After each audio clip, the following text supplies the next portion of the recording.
Today we're going to talk about spreadsheet design. We're going to start here before we even talk about functions or formulas in Excel, because if you do not design an effective spreadsheet, then it doesn't matter if your formulas are correct or not. The old saying GIGO, garbage in, garbage out. If you produce a poorly designed spreadsheet, then you're going to have poorly designed results. Spreadsheet organization. There are many ways to design an effective spreadsheet. Throughout this semester, we are going to talk about many different ways. There are good designs and there are poor designs. We're going to try to give you tips on good design. You may find different ways to design the spreadsheet, but there are good and bad ways, and we will grade you on those and talk about these. Two types of spreadsheet organization that you're going to see in this class are inputs and outputs on the same worksheet and inputs and outputs on separate worksheets. What do I mean by inputs and outputs? Well, you're going to create formulas, and the formulas are going to produce some kind of output on your spreadsheet. You will use inputs in these formulas to create the output that you would like. So the inputs are what's going to go into the formula itself. So we can put these inputs and outputs on the same sheet, or we can put them on separate worksheets. And it depends on what type of spreadsheet we are designing. Here are some design tips. Number one, your inputs and outputs should be clearly denoted. So when I look at your spreadsheet as a manager, I should be able to quickly look at this spreadsheet, understand what the spreadsheet does, look at the outcomes. And if I'm going to change this, I should be able to see where I can change the cell references for my formulas to work correctly. Another design tip, your inputs and outputs should be set up in such a way as to facilitate creating formulas that can be copied instead of having to be rewritten over and over and over. And there are ways to design your spreadsheet to facilitate that, and we will show you that throughout the semester also. Another design tip, your formulas should primarily use cell references instead of hard-coding the values. What do I mean by hard-coding the values? Meaning in your formula, you may type 0.05 for a percentage instead of referencing a cell that has 0.05 in it already. And again, we're going to show you tips as we go throughout this semester. All right, here's an example. I have my inputs and my outputs on the same worksheet. Here I have a basic college budget, and I have created my monthly income and monthly expenses. If you notice, I've created them for the freshman, sophomore, junior, and senior year. I have an initial estimate, and then I assume that every year, that my expenses will increase and my salary will increase by, if you look at the bottom, input, sophomore 3% for the part-time job, junior 2%, senior 10%. So I want to write a formula in cell C4 that will produce the dollar amount for my part-time job if I have an increase of 3%. Now notice how I've set this up. I put the 3% in cell C17, the 2% in cell D17, and the 10% in cell E17. They mirror the freshman, sophomore, junior, and senior title at the top, or the column headings. So all I have to do actually is type in one formula right here, copy the formula over and down to E6, and I have all of my monthly income calculated. So I don't have to type a formula in here, and one in here, and one in here. Why? Why can I do it that way? Well, look how I have it set up here. Sophomore, part-time job. Sophomore, financial aid. Sophomore, other income. It correlates with what I have up here. So it makes things very easy. I type in one formula, copy over, down, then I type in the sum function, copy that over, come down here, type in one formula, over and down, and type in the sum function, and then calculate the difference. This is effective spreadsheet design. And again, we have inputs and outputs on the same worksheet. Many times you'll put inputs and outputs on the same worksheet when you have different scenarios, and the inputs are going to be different for every scenario. Also, look how small this is. It's nice and neat and compact, so having it on one spreadsheet is a pretty good option. Okay, so here we have an example of what I was talking about. We have the freshman in cell B4. In my freshman year, my part-time job is going to be $650. That's what I have estimated per month. My sophomore part-time job, I'm estimating I'm going to have an increase of 3% for my sophomore year and 10% for my junior year. So here are the formulas. In cell C4, I'm typing B4, which is my freshman part-time job salary, times 1 plus C17. All right, well, what's in cell C17? It's the 3% that I'm anticipating that I'm going to get as a raise. All right, 1 plus C17 is 1.3%. I multiply that, and that gives me my new part-time job salary. Once I type that in, I copy it over, copy it all the way down, and now I have created one formula, and I've done all of my monthly income in one fatal swoop, I should say. How's that? Okay, so that is a very effective spreadsheet design. Here's an example of inputs and outputs on separate worksheets. Now I'm using the same information that we had before, but now I'm just putting the inputs on a worksheet named Budget Assumptions, and I've created another worksheet called College Budget. Notice I have everything set up so they are in the same cells. Okay, so now when I write this formula, I'm going to still do the same thing, but I'm just going to reference the Budget Assumptions worksheet. So here's an example. B4 times 1 plus Budget Assumptions, exclamation point, C3. Okay, I am going to the Budget Assumptions worksheet. I'm looking for cell C3. Okay, so now what I'm doing is I'm qualifying my cell reference by a worksheet name. Anytime I use a cell reference in a formula and the cell is not in that worksheet or spreadsheet, worksheet and spreadsheet, we call them the same thing. The file is a workbook, but you'll hear it called spreadsheet. People call them spreadsheets, but technically the file is a workbook, and in the workbook you have worksheets, and people will call them spreadsheets in there, and they'll call the whole file spreadsheet, and it really doesn't matter. You know what we're saying. All right, so let's go back to this. So Budget Assumptions. So I have a tab named Budget Assumptions.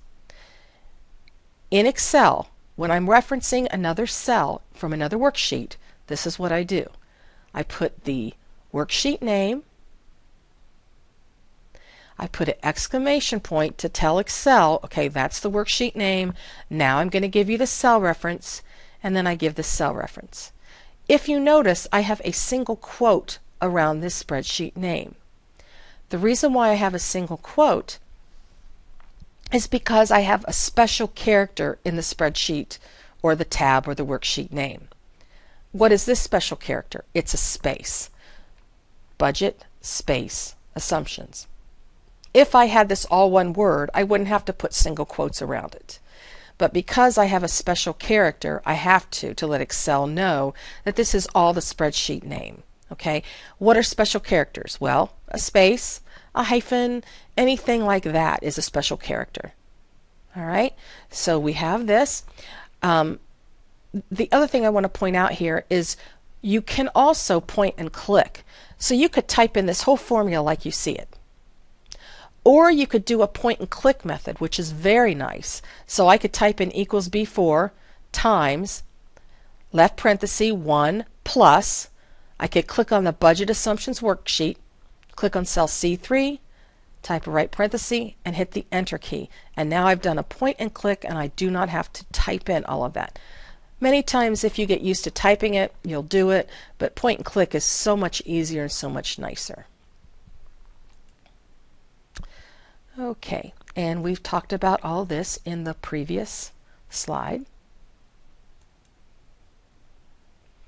And I'm showing you another example of referencing different worksheets. Okay, so right here in cell A1 down here in the My Outputs page, I have sum, single quote, my space inputs, A2 colon A4. And by the way, look at this. When I'm referencing a range, I don't have to put my inputs exclamation point A2 colon my inputs exclamation point A4. You can do that, but it's needless and it's redundant and it's easy to make errors, to have problems. Okay, now I have a single quote around that because it has a special character, which is a space at this point. Now in cell A2, I'm doing the same function, but this time I don't have a single quote around it. Why? Because there are no spaces, there are no special characters in this worksheet name. The other thing I want to point out is if you're doing a point and click, it might put quotes around it, single quotes around it because of the point and click. That's fine. Okay. It also, if you're referencing a cell, like if you're typing in the formula and you're referencing a cell in that worksheet, it might actually give that worksheet name also, and that's fine. You can delete it out. Sometimes I delete those because when I copy complete worksheets with formulas to different worksheets, then my formulas don't work correctly if it's referencing the same worksheet. So you can decide, and you'll see that as you go. Okay, so we've talked about basic spreadsheet design. And again, there are many different ways to design a spreadsheet, a good spreadsheet. And of course, there are ways to design bad ones too. One of the models we're going to look at is something called a decision support system model. We're going to show you a basic DSS. There are other ways to design a DSS.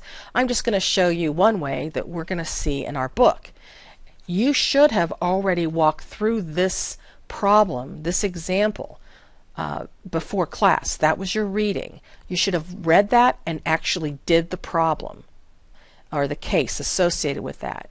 I'm not going to have you turn that in, but in order to understand this lecture, you really should have covered that. All right, so what is a DSS? It is a program used to help managers solve complex business problems. Okay, the model represents a quantitative business problem, and you are going to use this or create this spreadsheet to examine some financial outcomes using what we call what-if analysis. Okay, what if I change the salary to this? What if I lay off some workers? What if I change my cost of goods to this? What is the outcome going to be? There are many DSS programs that are very expensive and are very complicated, and a lot of companies will use these because they're much more powerful. Examples are SAP, Microsoft Dynamics, and PeopleSoft. Excel, you can also create a very nice DSS spreadsheet. And for a lot of smaller companies or in an apartment of a bigger company, you may not use the programs that are out there, so you can just use Excel. All right, the example in your book is from a company or a business called College Town Thrift Shop. And it states that you're the owner of the thrift shop and you cater to college students. You're thinking of expanding your business by buying an adjacent storefront, and you're going to need to finance it with a business loan. The problem is, before you can get the loan, the bank wants a projection of your profit and cash flow, and they want it for the next 2 years. So you sit down and you think about, okay, what factors are going to play into this DSS model that I'm going to create for the bank. And you're going to think of these factors as a business owner or in a department, when you're working with this. And this is an exact science. You don't know what's going to happen in the economy at this point. You don't know if your cost of goods are going to go up or down. You don't know if your sales are going to go up or down, but you are forecasting what you think is going to happen in the future. So this is what you're going to determine your cash flow, or how you're going to determine it. Number one, by your 2013 sales, by your 2013 cost of goods sold, and then you're going to estimate the economy. If the recession is high and if there's a recession and the inflation is high, then you are assuming you are going to have a different sales, different cost of goods, etc. If you're in a recession and it's low inflation, you may have a different outcome. If there's an economic boom and high inflation, another outcome. If there's an economic boom and a low inflation, you'll have another outlook or outcome. So, but you're basing all this on theoretical circumstances, and you take educated guesses. Sometimes they work out, sometimes they don't. But the bank is going to look at these factors and decide, okay, is the risk low enough that we should give them this loan? So when you're doing your cash flow, or when you're doing this financial projection, you are going to use these estimates as well as your loan payment, because you have to factor that in to see your cash flow. Okay, so the basic organization of this DSS model, or any DSS model that uses an income and cash flow statement framework. And again, I'm giving you a basic model. You may see different ones or different flavors of these, but I'm just giving you a basic one. And this is the one that you will read about in your book. And you will be doing a pre-lab and an in-lab using this also. All right, well, the first thing in your spreadsheet is a constant section. That holds the values that are needed for the spreadsheet calculations. The constant section is going to hold values that will not change, or usually will not change, and you will use these values in formulas in other parts in your spreadsheet. So you don't have to change the values in the formula itself if the value changes. All you have to do is change the cell reference, and then it will change the formula as you change those references. The input section is going to be where you put your basic what-if analysis. Remember, we talked about the recession and the outlook, etc., etc. This is where you would do your what-if analysis. Your summary of the key results, it's going to summarize important information. That important information will be calculated in the spreadsheet, lower down in the spreadsheet, but it's nice to have that summary right at the top so your manager or the bank, etc., can see just the summary of your key results. So you will reference other spots in your worksheet that are down towards the bottom of the worksheet, so your manager can just see these key results, so they can just look at this little box and say, okay, this is what I'm looking at. You're going to have a calculation section for your intermediate calculations.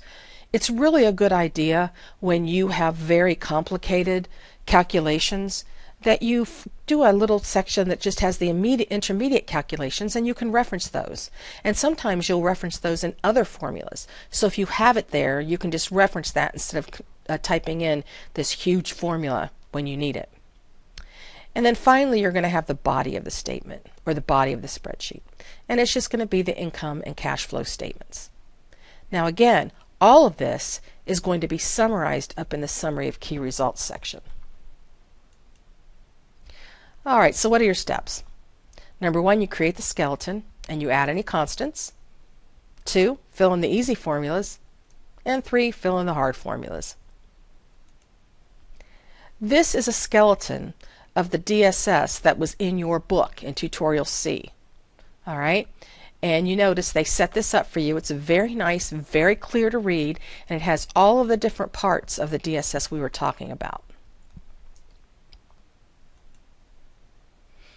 The constant section.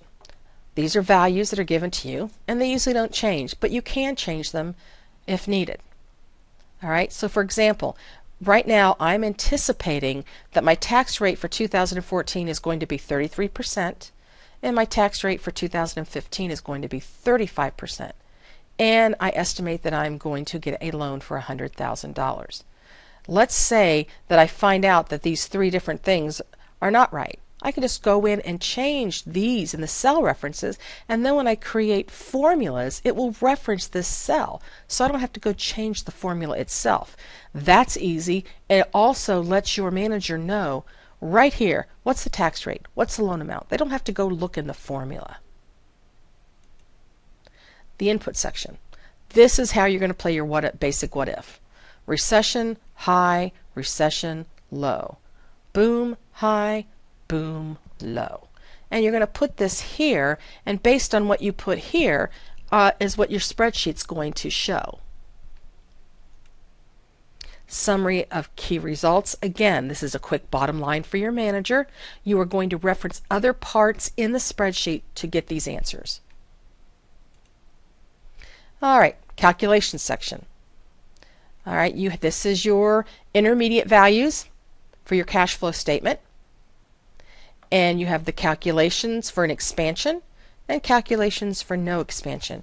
Look how easy it is to read. Look how it's set up. So when we type in formulas for 2014 and 2015, we're going to type it, copy it. Okay? It's going to be much easier than typing in each one. Right here is our completed spreadsheet. Now, all of these numbers, you're going to have formulas here. You're going to have to create all the formulas. And in your book, it gave you not the calculations, but it told you what it expected for these formulas. Okay, what we anticipated. All right, and I'm looking at this model using RH. So everything here is based on the recession and a high inflation. So that these numbers are based on recession, high inflation. So there's one of our situations, or one of our outlooks. Now we have three other ones. So we could create this worksheet. We could copy it and paste it into another worksheet, and then copy and paste it into a third and a fourth, and we'd have 4 separate worksheets. And that's nice. Our manager could take a look at it and play around with it. But there's a nice way, and you may do that and do this on top of it. You can use something called Scenario Manager, which is going to give you a basic synopsis of all 4 different scenarios. When you run this Scenario Manager, and your book is going to walk you through, and you should already know this because you should have walked through your book already. It sets up, you do the Scenario Manager, and now you have all of your scenarios. Do you see that? And then the bank at this point can actually look at the bottom line, okay, and tell you in 2015, which is what they're looking for at the end of 2015, these are the numbers based on what I have anticipated that is going to happen.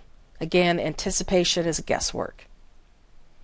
All right, now when you do the Scenario Manager, your book talked about this, but once you create this, looks kind of ugly, so you need to clean it up and make it look pretty and make it easy to read. The other thing your book talked about is this thing doesn't automatically update, so if you make changes to it, you have to rerun it when you run that summary. Okay.